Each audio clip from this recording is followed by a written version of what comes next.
Bonsoir à tous et bienvenue à ce 23e épisode de la saison 2 du podcast à la coupe qui vous est présenté par la microbrasserie Le Caveau des Trois Pistoles pour votre bière hockey. N'oubliez pas de penser à la bière La Montminou à la coupe. Oups, ici. C'est très bon d'ailleurs pour l'été d'ailleurs parce que c'est une bière qui est quand même relativement légère et agrumée. Je vous invite à nous suivre sur nos différentes plateformes puisqu'on est disponible entre autres sur Facebook, YouTube, Spotify, Instagram, Twitter, TikTok, name it. Toujours au nom de À la coupe. Puis bien entendu, on va avoir du contenu pour vous, pour les séries éliminatoires, parce que oui, on s'en va vers le bal printanier au niveau de la LNH, et non, le Canadien n'en fera pas partie. On s'en attendait pas, n'est-ce pas? Je vous invite aussi à nous suivre à tous les mardis midi, la notif des sportifs animée par Loric Salvaille, et également le coin des rumeurs à tous les vendredis midi, toujours animé par Loric Salvaille. Cette semaine fut une semaine marquante au niveau de la LNH, puisqu'on a marqué l'histoire, et on va en discuter avec notre collaborateur Andy Saucier. Comment ça va, Andy?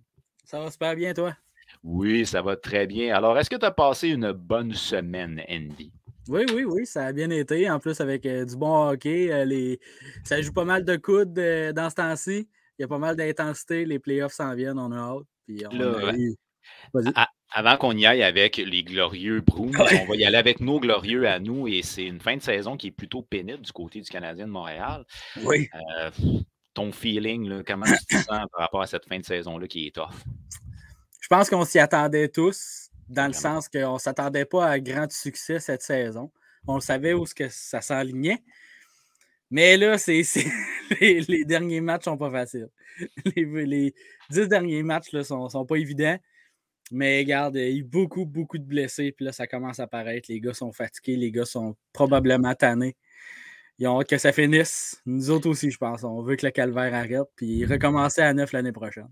Je ne sais pas si tu es comme moi, mais on s'entend que la loterie est notée dans mon agenda. Ah oui, C'est cette date-là, puis on se reverra rendu là. OK. Et la question à la volée que je voulais te lancer, c'était la question du gardien d'urgence. Donc, le gardien d'urgence qui avait été signé par les Maple Leafs de Toronto pour un contrat de une seule journée. On l'a mis avec 1 minute 30 à jouer.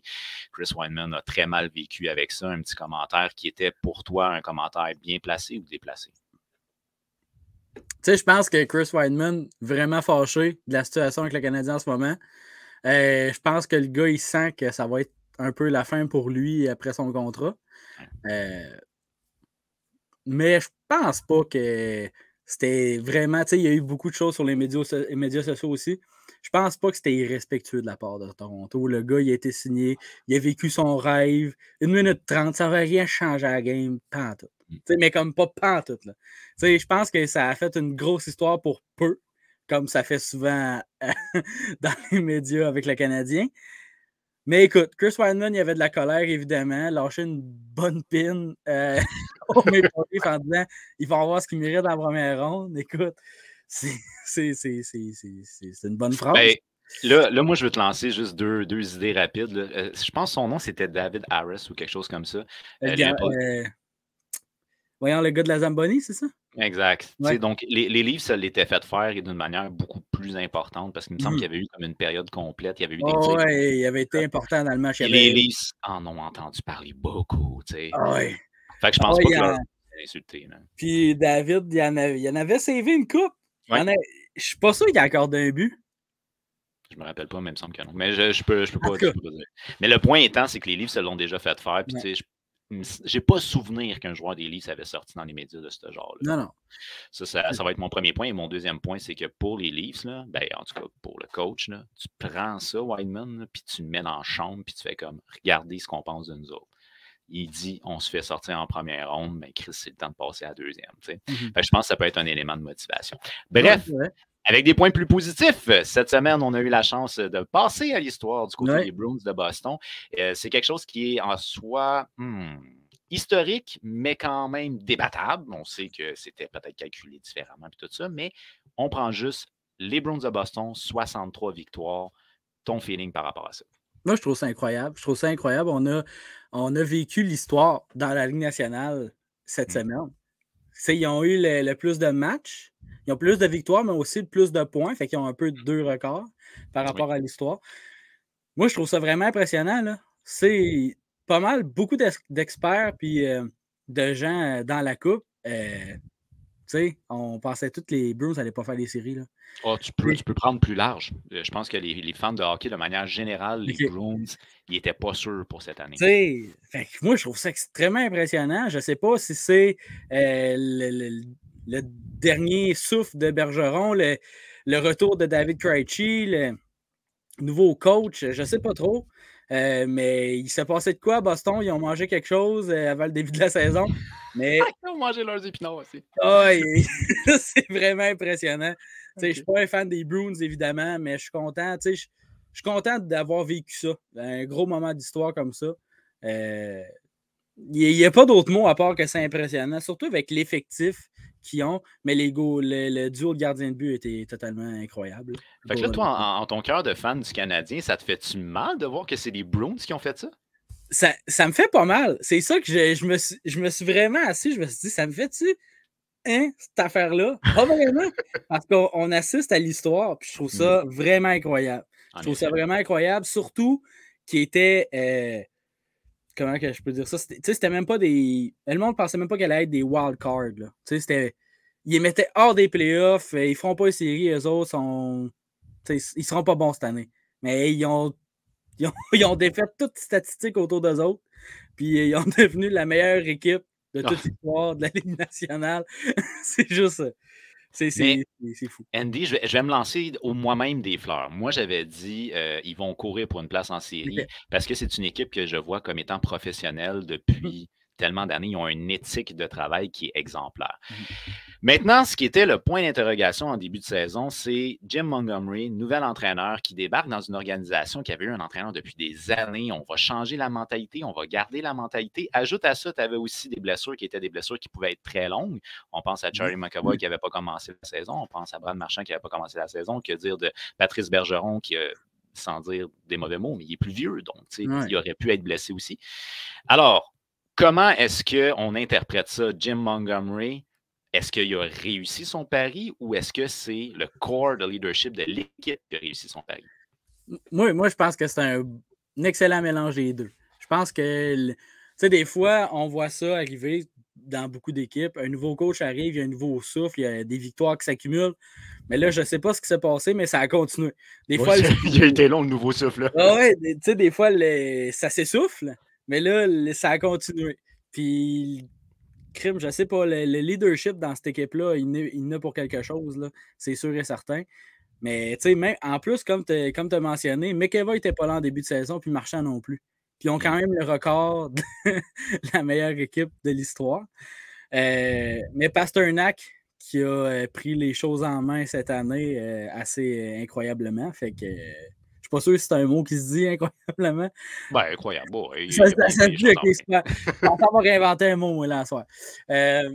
Mais c'est ça. Je pense vraiment que les deux, le nouveau coach, le leadership, tout s'est mis ensemble, puis ça a fait quelque chose d'assez exceptionnel. Moi, je vais te lancer ici, c'est une citation, on va dire, là, je paraphrase, là, André Tourigny qui était sur les ondes de BPM Sport. On lui demandait, bon, vous essayez d'implanter une identité d'équipe, donc une philosophie dans l'équipe. Lui, il dit, il faut toujours que tu sticks au plan, puis tu fais comprendre aux joueurs que c'est ça qui passe avant tout. C'est pas vos salaires, c'est pas vos ambitions personnelles, c'est l'identité de l'équipe. Et ce qu'il a dit que j'ai trouvé intéressant, c'est à la fin, quand tu réussis à implanter ton idéologie ou ta philosophie, c'est les joueurs eux-mêmes qui vont faire la discipline parce qu'ils connaissent l'identité de ton équipe. Okay. Donc, il dit les vétérans, là, on prendrait l'exemple de, pas Pasternak, mais Bergeron, quoique Pasternak, c'est un jeune vétéran, en tout cas, Bergeron, Marchand, vont taper sur l'épaule des plus jeunes et vont dire c'est pas comme ça qu'on fait ça ici, nous, on fait ça. Fait qu'il dit à ce moment-là, le coach n'a plus besoin d'implanter cette philosophie-là, elle s'implante de par elle-même au travers du corps de l'équipe. Ça, je pense que du côté de Boston, on a été, comment je pourrais dire, on perdure dans le temps, on garde les mêmes joueurs, le même corps de joueurs, on essaie ça dans le temps, et de rapatrier David Krejci, qui a probablement fait très plaisir à son bon buddy David Pasternak. D'après moi, c'est un move qu'on doit donner au DG. Il a bien fait là-dessus. En tout cas, c'est mon point de vue. Puis sinon, tu l'as dit, David Pasternak, une saison exemplaire, même extraordinaire. On parle de 111 points, 60 buts. C'est un joueur qui est un joueur parfois qu'on oublie peut-être un peu pour le trophée Maurice Richard, mais qui quand même fait partie de l'élite des marqueurs de la LNH. Ah oui, vraiment. Vraiment. Oui, Pasternak a vraiment pris l'équipe sur ses épaules en début de saison. Puis c'est intéressant qu'elle s'est emmené comme point comme le coach, qu'est-ce qu'il va emmener au début de la saison comme éthique et tout ça. Puis après ça, les joueurs. Puis on dirait que, tu sais, j'imagine les Bruins. Les Bruins, c'est une équipe qui veut gagner. Là. On le sent. Puis ça fait plusieurs années. Il y a une bonne éthique là-bas. Je ne suis pas un grand fan, là, évidemment. Mais tu le vois que cette équipe-là, même la direction, c'est une organisation de gagnants. T'sais. Fait que je pense vraiment que ça se répercute au fil des ans, puis ça se répercute cette année. Mais je ne sais pas ce qui s'est passé. Je ne sais pas ce qui s'est passé à Boston, mais je suis content pour eux autres malgré tout. Ben, en tout cas, le point de vue pour moi du corps du leadership qui vient de l'organisation, je pense que ça, c'est vraiment une éthique qui s'est implantée anciennement avec l'ancien entraîneur. C'est pas l'entraîneur actuel. L'entraîneur actuel va peut-être bénéficier de ça, mais au final, là, je vais te lancer une autre balle, mais ça, c'est une balle qui vient de 1993, le Canadien de Montréal à l'époque. Jacques Demers, c'était quand même, je pense que c'était sa première saison, je ne fais pas erreur là, avec le Canadien. Okay. Puis, tu sais, il y avait déjà un corps de leadership dans le vestiaire. Donc, lui, en tant que tel, il n'a pas créé le corps de leadership, il existait déjà, et puis ça a juste continué dans ce sens-là. Mais ça, du côté des Bruins, on a réussi à avoir une éthique de travail qui est une éthique exemplaire et on a vu aussi des joueurs se développer au sein de cette organisation-là. Il y a quelque chose au niveau du développement hockey qui est intéressant. Je veux parler de Charlie McAvoy. Charlie McAvoy qui est assurément le défenseur numéro 1 de cette organisation-là. Matthews a connu une bonne saison sur un point de vue offensif, mais McAvoy est assurément celui qui dirige tout. 66 matchs, 51 points de son côté à lui. Il a manqué un peu en début de saison. Charlie McAvoy, est-ce que c'est un défenseur pour toi qui fait partie de l'élite de la LNH? Quand je te dis l'élite, on s'entend, là, je te dis pas top 5 nécessairement. Là. OK. Oui. Moi, je pense que pour être un défenseur ou un attaquant élite, quand tu dis élite, c'est que s'il arrive dans une équipe, il va être sur ta première paire. Je pense que oui. Je pense que McAvoy, c'est un défenseur qui va être sur la première paire de pas mal toutes les équipes dans la Ligue nationale. McAvoy, c'est un excellent défenseur. Moi, je ne sais pas si c'est mon côté partisan du Canadien qui va ressortir sur le prochain argument. Mais des fois, je trouve que quand McAvoy sort de sa game, parce que j'avais vu ça en série il y a quelques années, puis des fois dans les dernières années. McAvoy, quand il sort de sa game, là, il n'est plus là. Ça ne prend pas grand-chose pour sortir de sa game, des coupes de mise en échec, des coups de bâton. Le gars, il va prendre une pénalité stupide. Des fois, il sort un peu de ses gonds, puis là, mais je pense que c'est moins pire cette année. Il a gagné en maturité. Ouais, c'est ça. Il y a ça aussi. Mais c'est sûr que c'est un défenseur élite. Puis il a pris la défensive sur ses épaules comme que Pasternak a pris l'attaque sur ses épaules cette année. Puis on a une identité de belle et grande famille du côté de Boston et ça, c'est quelque chose que je trouve super intéressant. On a deux personnalités qui s'opposent en Patrice Bergeron, qui est un gars hyper studieux, versus Brad Marchand, qui est un gars qui est plus funny et qui aime faire des blagues. Mais on a créé une identité de famille qui, on peut l'avoir sur la glace avec la complicité du tandem de gardien de but qui, après chaque victoire, se donne un méga câlin de la victoire. Puis, tu sais, on s'amuse, là, gars, on s'amuse. Jeremy Swayman, il a vu Linus Ullmark arriver quand ils ont fait le 62e victoire. Puis là, il fait signe genre, t'es fort. T'sais, on aime cette complicité-là. Ouais. Et encore une fois, on a été performant parce que là, Ullmark, 49 matchs, 1,89 de moyenne, 938 d'efficacité. C'est un gars qu'on va parler pour le Vizina. C'est une organisation qui est une des meilleures défensives de la Ligue. Moi, je regardais ça, là, on a plus 127 de différentiel du côté de Boston. Puis c'est pas la machine à but des Oilers d'Edmonton. Non, c'est ça. Fait que là, il y a quelque chose que je vais te donner en tant que partisan du Canadien de Montréal qui peut être intéressant, c'est que Martin Saint-Louis est connu comme un gars qui va parler à ses enfants d'une manière respectable, positive, instructive. Ce qui veut donc dire qu'il y a probablement une idéologie dans sa vie qui mène vers ce genre de pensée-là. Et pour le Canadien, ça serait à peu près le même genre de philosophie qu'il y a en ce moment à Boston qui viendrait à Montréal. C'est positif pour le long terme. C'est ça, c'est positif pour le long terme, comme tu dis, mais tu sais, tu as amené quelque chose. À Boston, en ce moment, ils ont du plaisir. Puis je pense que du plaisir, ils en ont eu tout au long de la saison. Puis tu sais, à la base, c'est leur travail faire ça, mais il faut qu'il y ait, comme n'importe qui, il faut que tu aies du fun à ton travail. Je pense que Boston, cette année, ils ont eu beaucoup de plaisir, puis ça a apparu.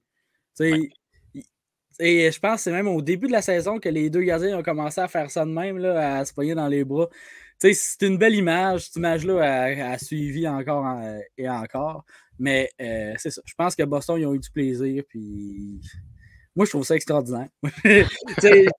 Être un fan de Boston en ce moment, je serais fou. Là. Ça n'aurait pas de bon sens. Mais il y a un gars que je respecte à Boston, c'est Patrice Bergeron. Puis, il y en a un. Les autres, non. Il y en a quelques-uns que j'ai un peu de la difficulté. Mais je pense qu'ils sont un peu moins pires dans le sens que, mettons, il y a 10 ans, Boston, il y avait une identité, puis ça frappait un peu tout ce qui bouge. Ouais, mais le hockey a changé aussi, je pense. Oui, exact. Mais c'est ça. Puis, même si j'aime pas Marchand, je suis capable d'admettre que c'est un excellent, mais très excellent joueur de hockey. C'est incroyable ce qui s'est passé à Boston cette année. Puis, tu regardes l'équipe de Boston, même en ce moment, là, tu regardes l'effectif de Tampa Bay quand ils ont eu le record, eux autres aussi, là, ils ont égalisé le record. C'est quand même pas la même équipe. Là. Non. Fait que Boston, ils ont quelque chose de spécial cette année. Fait que j'ai hâte de voir s'ils vont être capables de poursuivre ça dans les séries. Puis le faire plaisir, OK? Parce que là, tu as parlé de Brad Marchand que tu n'aimes pas particulièrement, mais Brad Marchand, n'oublions pas qu'il fait partie du core de leadership de cette organisation-là. Ouais. Un point qui est très intéressant, c'est qu'après l'acquisition d'un certain Bertuzzi, Brad Marchand avait eu comme commentaire: les joueurs que je déteste le plus dans la ligue sont maintenant avec moi, tout va bien. C'est une belle façon d'inclure un joueur que tu sais être détestable de manière générale, puis c'est un gars qui, pour moi, il fait partie aussi du leadership avec Bergeron. Bergeron n'est pas seul dans ce leadership-là. Brad Marchand en fait partie à sa façon. Puis il y a un côté plus arrogant, mais il y a un côté qui fonctionne bien. Puis c'est ça qui est important. Il est arrogant, mais il sait comment ça fonctionne pour faire sortir les gonds des autres joueurs, puis faire pogner des pénalités des autres joueurs. Ce gars-là sera à Montréal. Les partisans du Canadien l'adoraient, là.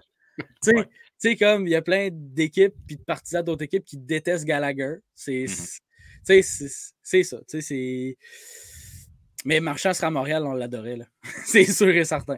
Peut-être moi, quand il liche des visages, ça, c'est un autre affaire. Ben écoute, il a créé des règlements dans la LNH. C'est quand même assez créatif. J'aime ça. Effectivement. Puis sinon, ben, un petit commentaire en termes de fermeture, c'est Charlie Coyle qui a dit ce que je trouve d'extraordinaire avec ce groupe de joueurs-là, c'est le fait qu'ils ne paniquent jamais. Alors, c'est une organisation qui va rentrer en séries éliminatoires sans complexe. Est-ce qu'ils passent la première ronde ou ils se font ramasser comme le Lightning en 2018-19? J'ai hâte de voir. T'es pas confiant, toi? Non, ben, il y a de quoi avec cette équipe-là. Tu peux pas avoir un effectif, je veux pas dire maigre ou, mais il y a quelque chose cette année, puis ce serait une histoire incroyable là, qui passerait jusqu'en finale. Avec ça serait incroyable, mais ça serait qui pognerait? C'est New Jersey? Non, c'est pas New Jersey. Non, ça serait qui pognerait? On a-tu des indices de quelque chose? Ben, ça serait une de tes deux équipes en wildcard. Fait que tu as soit la Floride ou. Attends une minute, je te reviens là-dessus, ce sera pas long. Ah, les Islanders? La Floride ou les Islanders? Bref, ça. Mais les Highlanders, ils ont un système de jeu extrêmement défensif. Ils sont plates à regarder. Mais honnêtement, je pense que les Bruins sont capables de passer la Floride ou les Highlanders. Je pense. OK.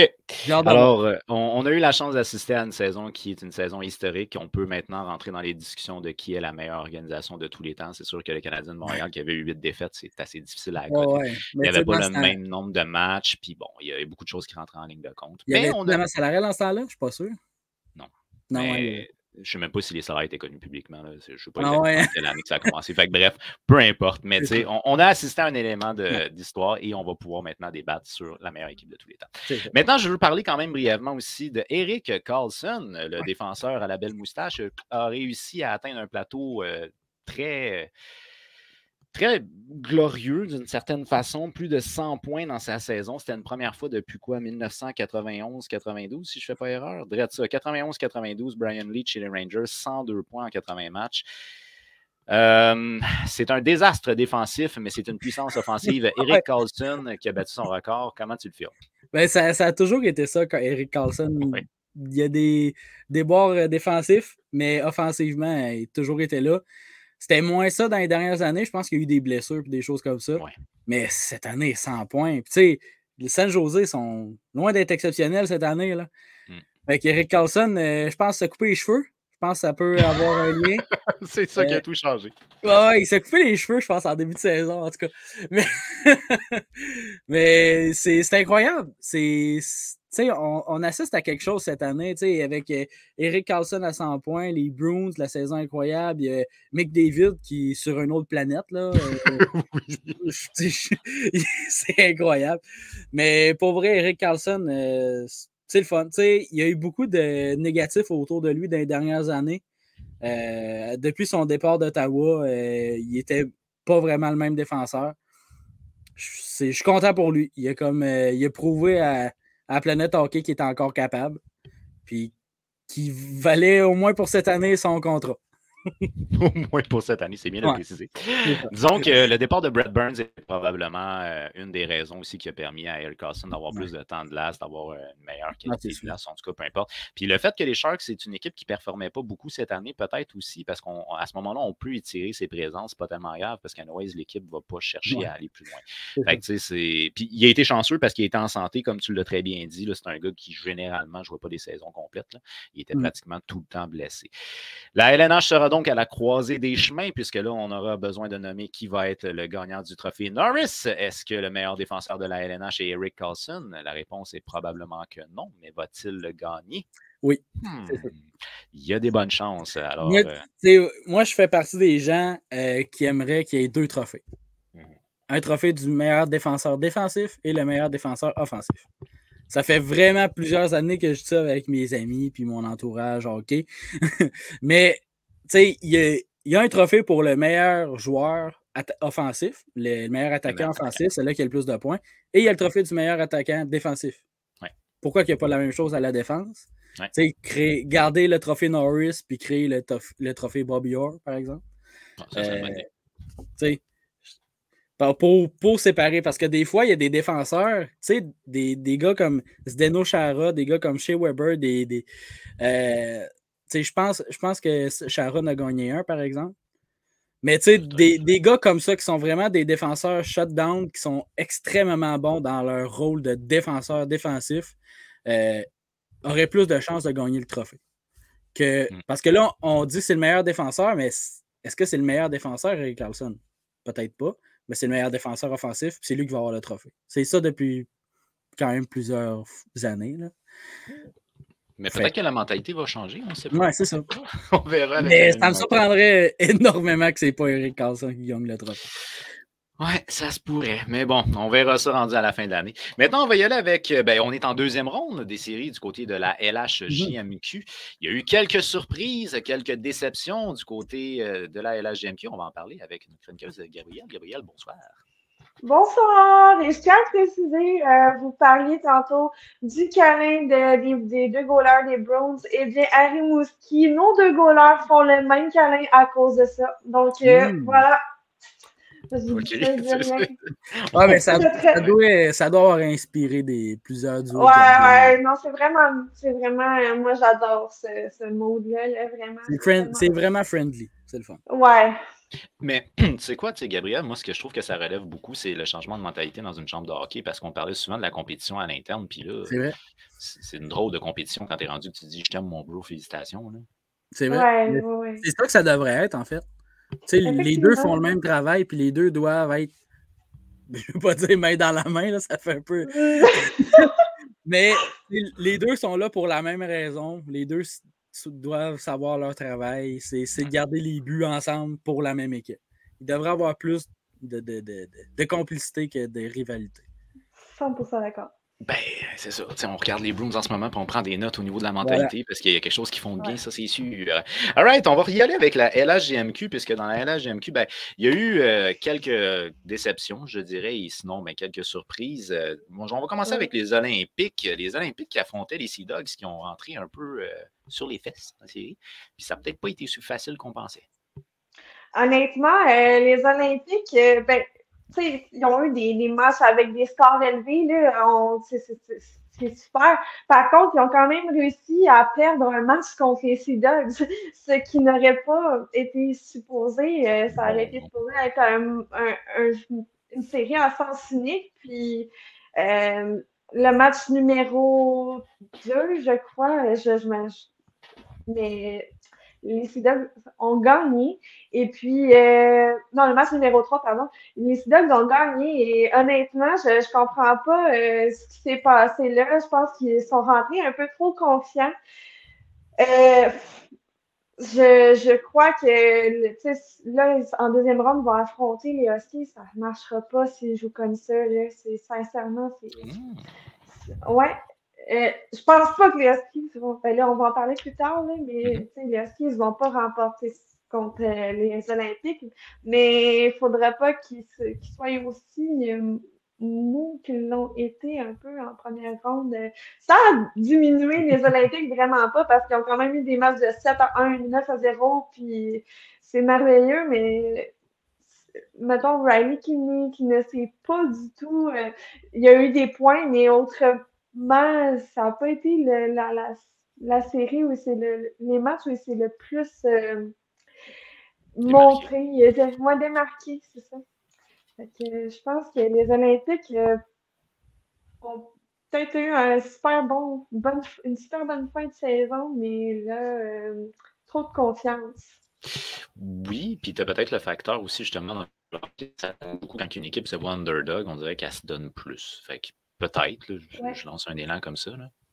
Ouais, aussi, là, c'est sûr. Puis le gardien des Sea Dogs a quand même bien fait, là, ça n'a pas l'air de ça, là, quand tu regardes le pointage. Là, 9-0, tu as dit? 9-2? Ouais, 9-0, c'est sûr que ça n'a pas l'air de ça, mais vraiment, il a fait un bon travail quand même devant le filet, donc bravo. Mais... Oui, bravo. Il s'en est bien sorti. OK. Puis sinon, ben, on va parler d'une série qui touchait certains membres du projet à la Coupe, dont moi, entre autres. Drummondville contre les Tigres. Bon, ben, les voltigeurs ont réussi à créer une surprise en sortant les Tigres de Victoriaville.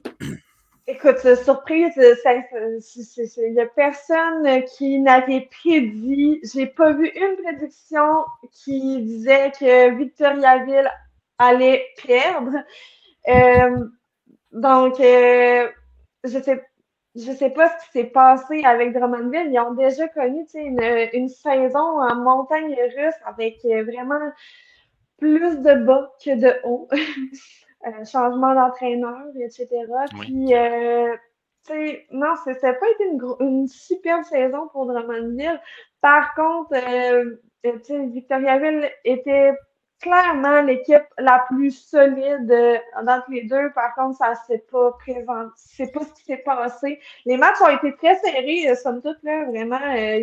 Victoriaville a remporté le premier match. Victoriaville a aussi dominé au niveau des tirs dans 3 des 5 matchs. Okay. Donc, puis c'est même pas dans le match qu'ils ont gagné qu'ils dominaient au niveau des tirs. Ouais, c'est ça. Donc, puis, mais Mercer a été excellent devant le filet aussi de Drummondville. C'est ce qui a changé un peu la game pour Drummondville.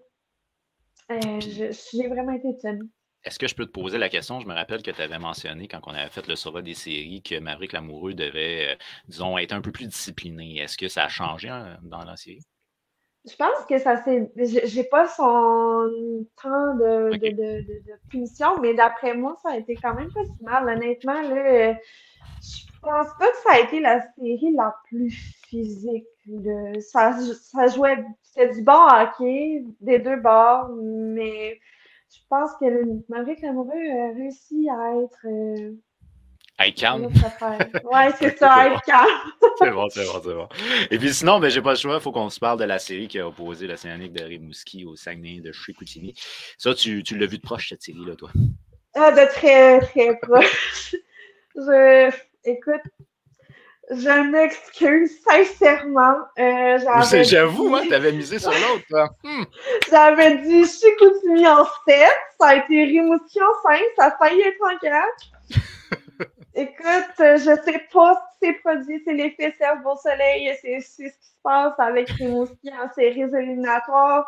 Faut jamais les sous-estimer. Non. C'est ce que j'ai fait. Je préfère ça comme ça. J'ai pas eu d'attente. Je suis heureuse, mais vraiment des bonnes séries pour l'Océanique. Les Saguenayens ne se sont pas trop présentés dans les matchs. L'Océanique a complètement dominé les matchs, à part le match numéro 4 que les Saguenayens ont remporté 5-1. Sinon, c'était vraiment des gros matchs. Le premier match va terminer en prolongation, mais l'Océanique a dominé au niveau de tout. La défensive a été extraordinaire, plus qu'en saison. J'avais jamais vu une aussi bonne défensive en saison régulière. Okay, comme Superman, là, ils ont changé d'identité comme ça. Ouais, parce que la défensive, c'était vraiment pas leur point fort cette saison. Et en plus, un de leurs meilleurs défenseurs est dans les estrades parce qu'il est blessé. Donc, les jeunes ont vraiment explosé et vraiment, c'est exceptionnel. Je ne sais pas si c'est les activités d'équipe dans la semaine avant les séries qui les a rapprochés et a créé un miracle, mais en tout cas, ça a été vraiment beau à voir.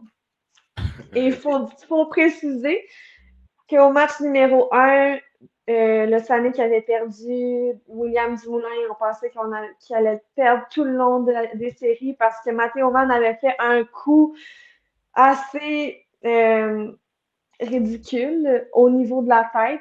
Il a été suspendu 2 matchs. Ils sont revenus finalement le même match, les deux.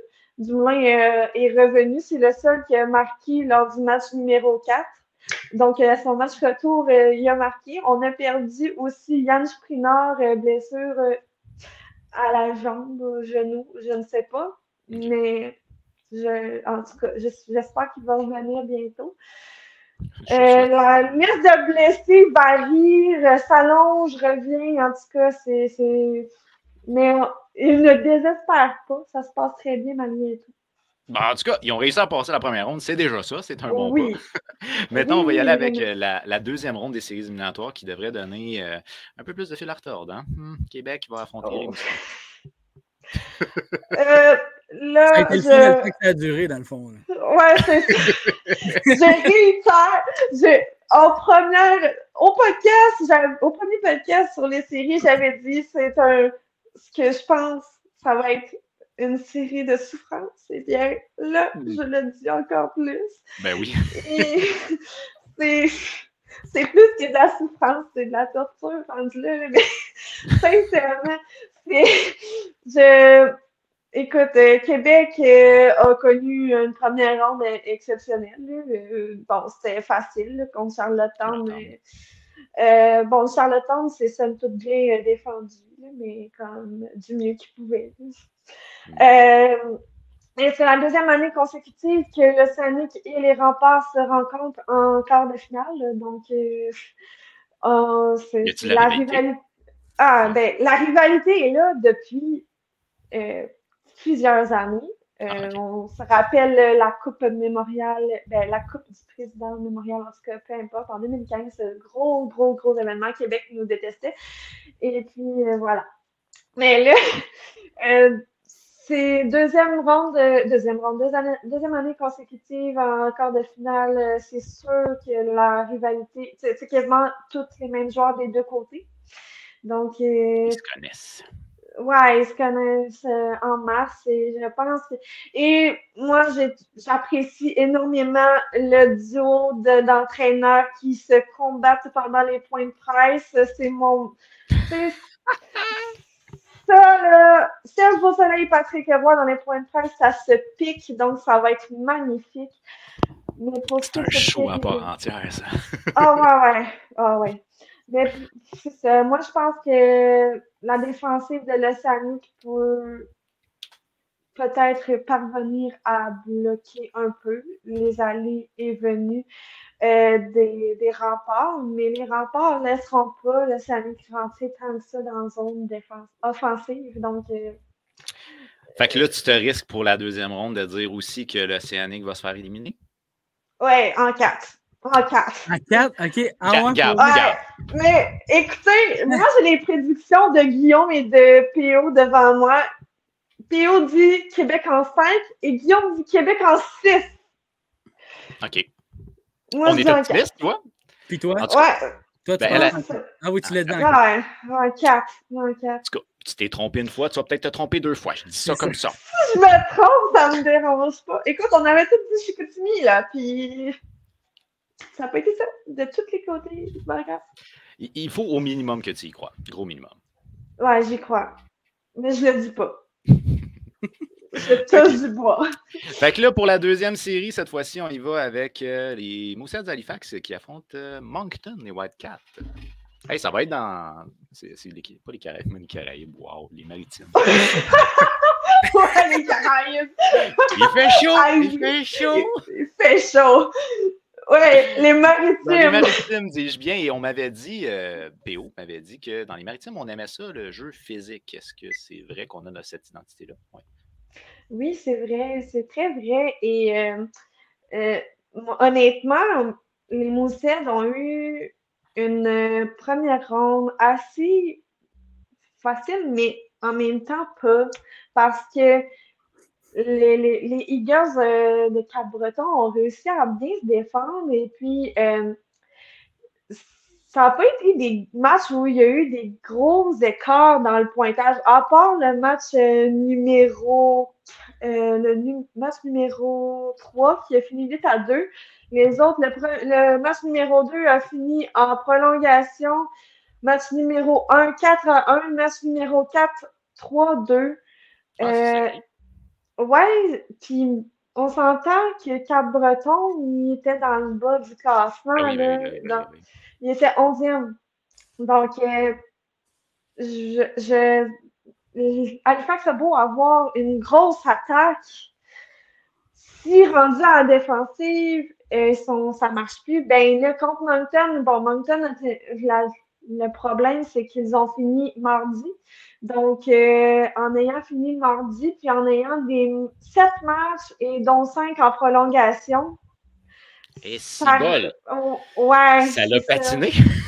Ouais, c'est ça. Donc, ça risque d'être assez pénible pour Moncton, mais honnêtement, si Moncton avait été bien reposé, j'aurais dit que Moncton aurait vraiment donné beaucoup de fil à retordre. Ça peut être encore le cas, là, tu sais, mais ils vont être épuisés. C'est ça que je trouve qui va rendre ça plus compliqué. Mais Moncton est plus équilibré que Halifax. Je te reviens à quelque chose que vous aviez déjà dit. Je pense que toi et PO, les deux, vous étiez d'accord pour dire comme quoi, bon, Halifax, c'était l'histoire beaucoup d'une ligne offensive. C'était ça. Ouais. Puis c'est tout.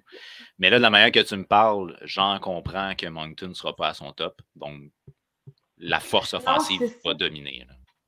Ouais, c'est ça. Ben, tu sais, ça peut arriver que Moncton soit correct après tout ça, mais ils ont 2 jours pour se reposer, donc mercredi, jeudi. Puis ça, c'est s'ils partent pas jeudi pour Halifax parce que c'est pas à domicile, ils n'ont pas l'avantage de la glace. Fait qu'en plus, ils ont du voyage à faire.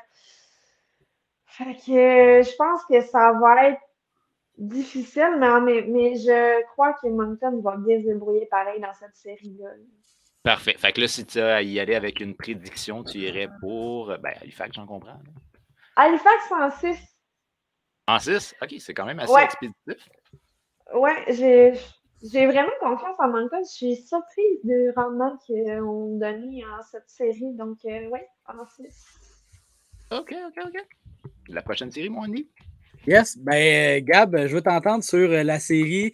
C'est probablement une des seules séries que je suis un peu sur la LGMQ parce qu'il y a un espoir du Canadien dedans. Oui. Les Olympiques de Gatineau contre les Huskies de Rouyn-Noranda. T'en penses quoi? Ben, j'en pense que, comme j'ai un peu mentionné tantôt, les Olympiques ont eu un peu de difficultés contre. Ben là, c'est des gros mots, la difficulté, là, mais ils ont eu de la difficulté quand même, là, mais contre les Sea Dogs. Et je pense que vraiment, affronter les Huskies de cette manière-là, ça peut être joué dangereusement avec le feu.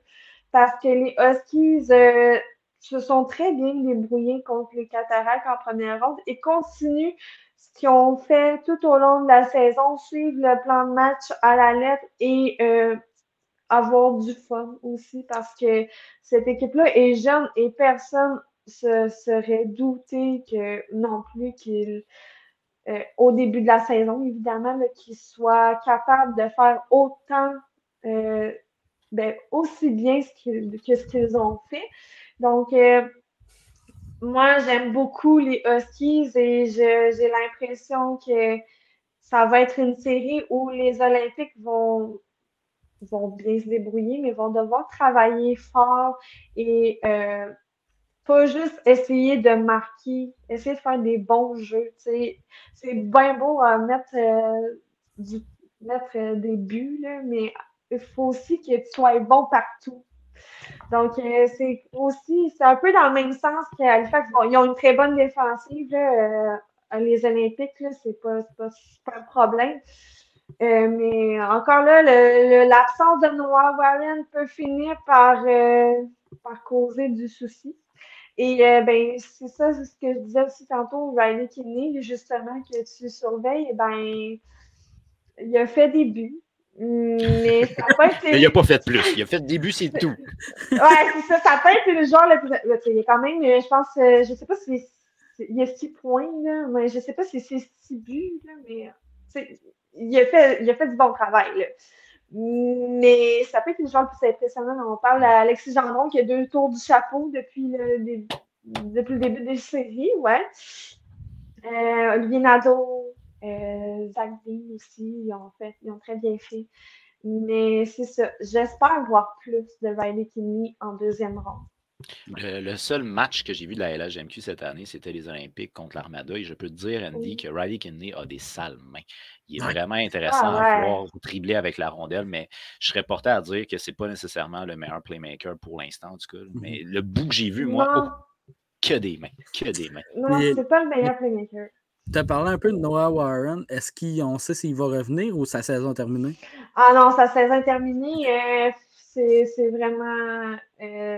Je pense qu'il y a une opération. Donc, mais sa saison est terminée, malheureusement, pour les Olympiques. C'est un gros morceau qui manque, mais au moins, il y a encore Luno. Mais c'était le gros duo de défenseurs. Puis là, si on y va avec une prédiction, tu as une des favorites équipes pour la Coupe du Président qui est en jeu, mais qui a eu un excès de confiance en première ronde. On s'entend que les Sea Dogs, c'était peut-être pas le même défi que Rouyn-Noranda. On y va en combien? Ben, j'ai dit, on est tous du même avis du côté de mes collaborateurs. On a tous dit Gatineau en 5. Ah, on donne un match, pas plus. Ouais, pas plus. Mais si ça arrivait plus, je ne serais pas surprise, mais je crois en fait. Je ne suis pas la LHJMQ, mais je vais y aller en 7. Moi, je me dis, belle compétition, c'est 2 équipes qui sont proches. Ah, j'aime bien ça. J'adore. OK. Et là, on va se transporter vers une autre série qui il y a aussi, dans le fond, des favoris pour éventuellement peut-être la Coupe du Président, c'est-à-dire Sherbrooke, qui va affronter les Voltigeurs de Drummondville. Sherbrooke, honnêtement, qui a aussi un espoir du Canadien. On salue Joshua Roy. Salut! Salut! mais Sherbrooke, clairement, j'ai peut-être dit que, selon moi, Halifax gagnerait la coupe, mais non, Sherbrooke. Sincèrement, j'ai confiance en Sherbrooke. OK. Tu as tête? Ouais, peut-être. Ben, c'est dans les 3 favoris quand même. Ouais, dans les 3 favoris.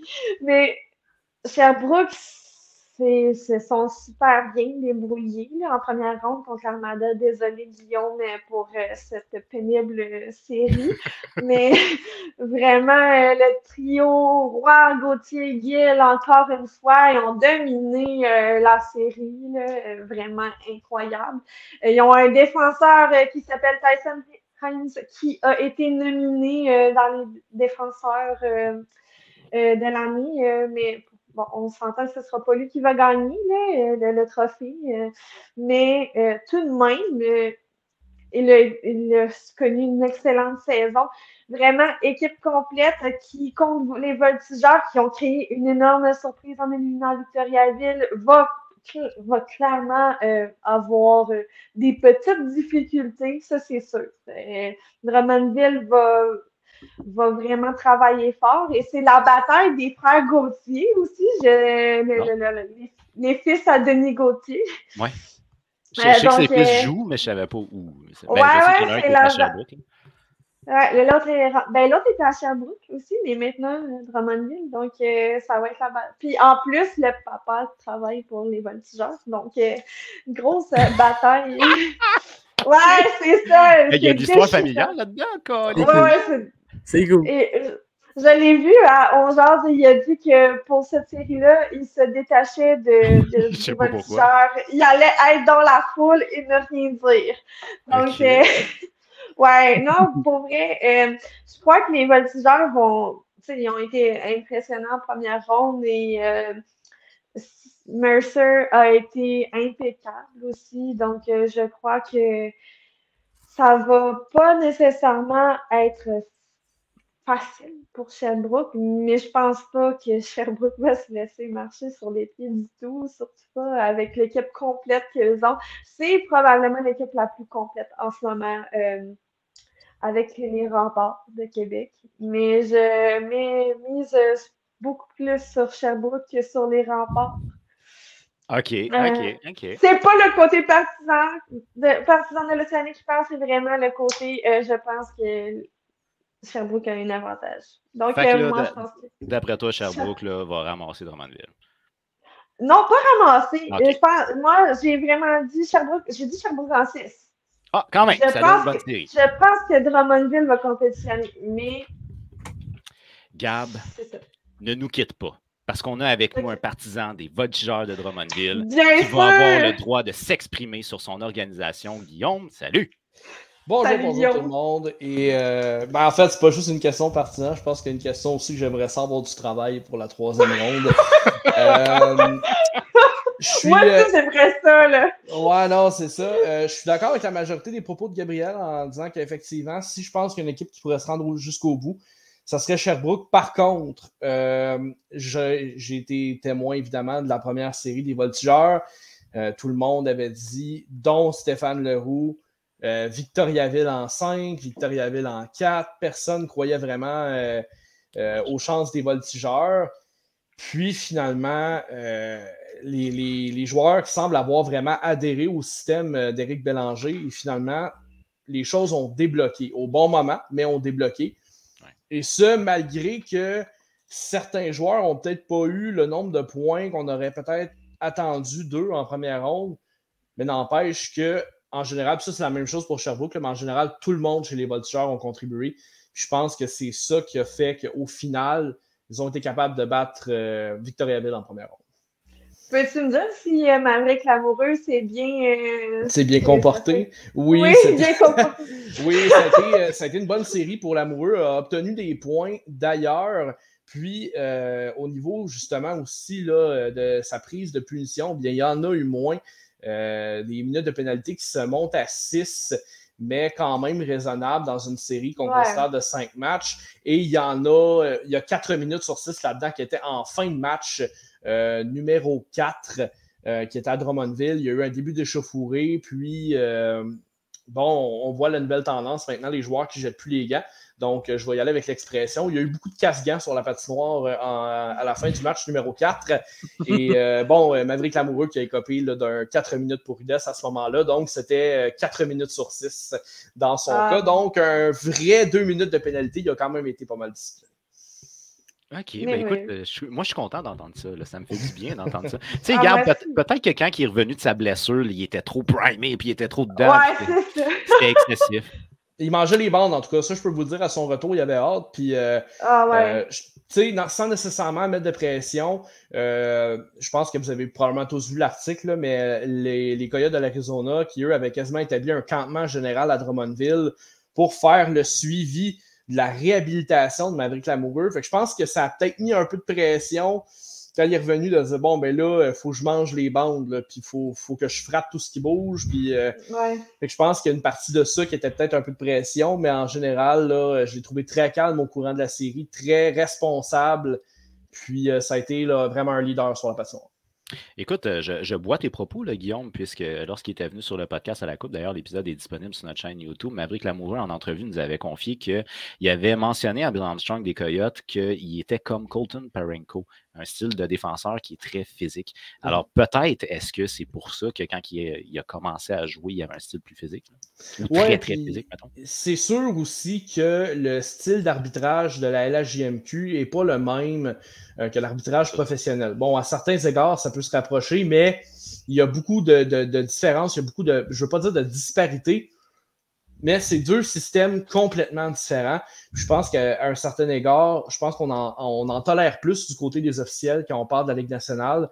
Il y a encore un peu d'encadrage plus serré dans la LHJMQ. D'ailleurs, on le voit là, avec le fameux règlement là, qui va mettre fin aux bagarres bientôt. Ouais. C'est un encadrement qui n'est pas tout à fait pareil. Donc, des fois, certaines mises en échec vont être punis quand, bon, dans le hockey professionnel, si on parle de la Ligue américaine ou de la Ligue nationale, c'est des mises en échec qui sont probablement pas punies.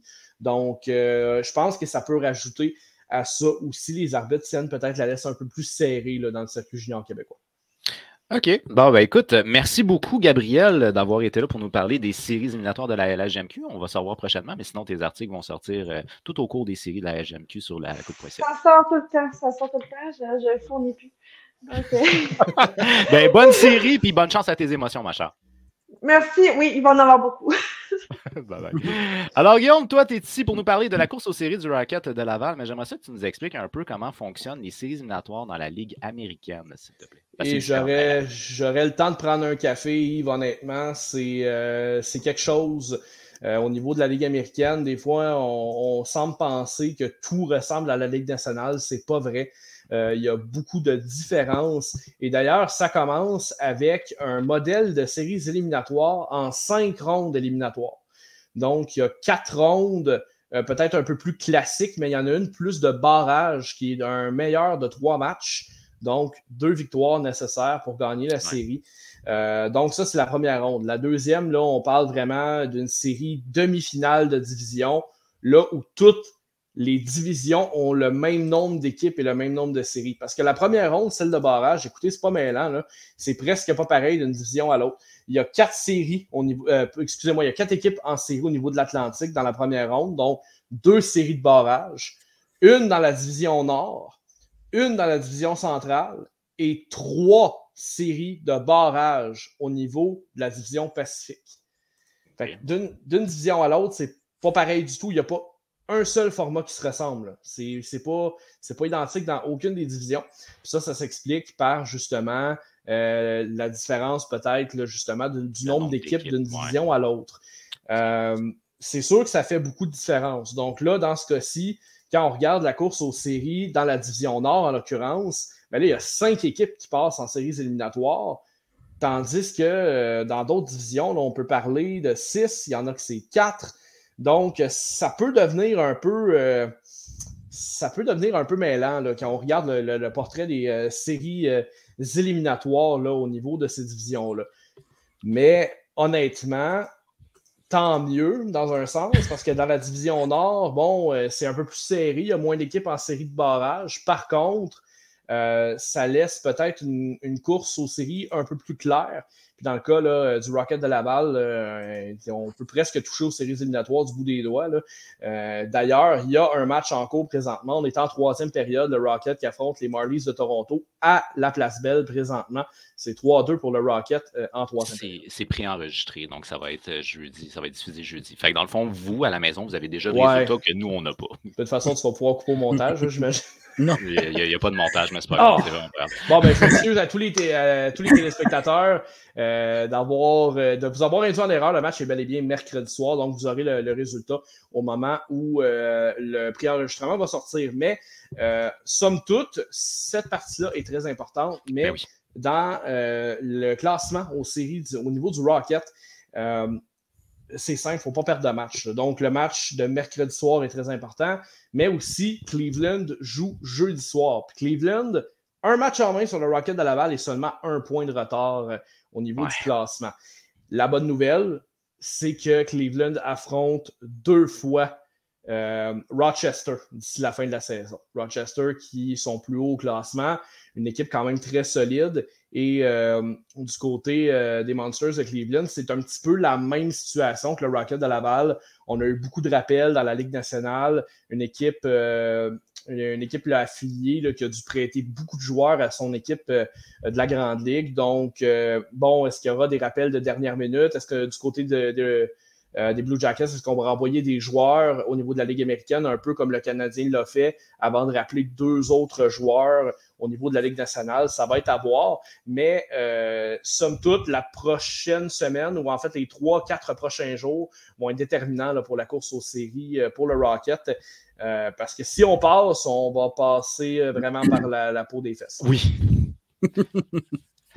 OK. Et puis sinon, comment se passe le rappel justement de ceux qu'on a rappelés dernière minute, Raphaël Harvey-Pinard, Yolanan et Primo, rapidement en 3 minutes parce qu'il ne reste plus grand temps? C'est sûr que ces rappels-là ont fait beaucoup de bien au Rocket de Laval, honnêtement. C'est des joueurs dont on avait besoin, surtout Raphaël Harvey-Pinard. On le connaît pour ses prouesses offensives. C'est un joueur très efficace en territoire adverse. Cayden Primo, c'est ça, c'est pas le gardien de but le plus stable présentement dans l'organisation du Canadien de Montréal, mais n'empêche que 2 soirs sur 3 sort une excellente performance. Il y a des soirées, malheureusement, que c'est très difficile. C'est malheureux parce que on est sur la course de la dernière chance là, au niveau de Cayden Primo. Puis je sens qu'on a peut-être justement épuisé cette dernière chance-là. Mais on ne sait jamais. Un parcours peut-être plus profond en séries éliminatoires que prévu pourrait peut-être changer un peu la donne au niveau de ce qu'on prévoit dans l'organisation du Canadien cet été. Mais pour l'instant, c'est un peu difficile. Le Canadien ont quand même cédé aujourd'hui 2 attaquants, mais je dis cédé. En fait, ils ont rappelé un attaquant, un défenseur, excusez-moi, là, en l'occurrence Joel Teasdale, qui dispute son premier match dans la Ligue nationale mercredi soir. Et le défenseur Frédéric Allard, qui, lui, à son arrivée dans l'organisation, va disputer un match avec le Canadien avant de se joindre au Rocket de Laval. Donc, ces 2 joueurs, peut-être un peu moins d'impact qu'on aurait appelé du côté du Canadien. On a décidé de laisser les joueurs principaux de la formation de Jean-François Hull en uniforme là, à Laval pour leur permettre de mettre toutes les chances de leur côté là, pour aller en séries éliminatoires parce que présentement, cette course-là fait beaucoup de bruit à Laval. Oui, puis c'est une très belle ambiance d'ailleurs. Puis si vous avez la chance d'aller assister à ces matchs-là, c'est la plus belle ambiance de la Ligue américaine qui nous a été confirmée par certains joueurs de la Ligue américaine. Oh, j'en ai pas de doute. Alors, Guillaume, écoute, je suis vraiment désolé, on a commencé peut-être le show un petit peu trop tard. Ça va être tout le temps qu'on avait pour le Rocket, mais assurément, si jamais tu veux revenir pour nous faire un suivi pour le Rocket, s'il rentre en série, bien entendu. 3 matchs en 3 soirs pour les Monsters, moi, je m'y accroche. Ah, certainement, même chose pour moi. Je vais observer le tout de manière très près. Et d'ailleurs, les gens qui suivent les articles de la Coupe vont très certainement pouvoir me lire au courant des prochains jours. Effectivement, vu que tu fais le suivi. Un grand merci, Guillaume, et on se revoit très prochainement. Alors, Andy, c'est tout pour nous pour aujourd'hui. Alors, un très grand merci d'avoir été là. Les playoffs commencent bientôt. Ouais. On s'y accroche. Let's go, parce que le Canadien, c'est fini. Oui, c'est le temps que ça finisse, mais il y a du gros hockey qui s'en vient, puis j'ai hâte. All right, passe une bonne soirée, mon cher. Merci à toi aussi. Un grand merci à tout le monde d'avoir été là. Et puis, cet épisode-là va être disponible en rediffusion dès cette fin de semaine. D'ici là, je vous souhaite une belle fin de soirée. Bye bye.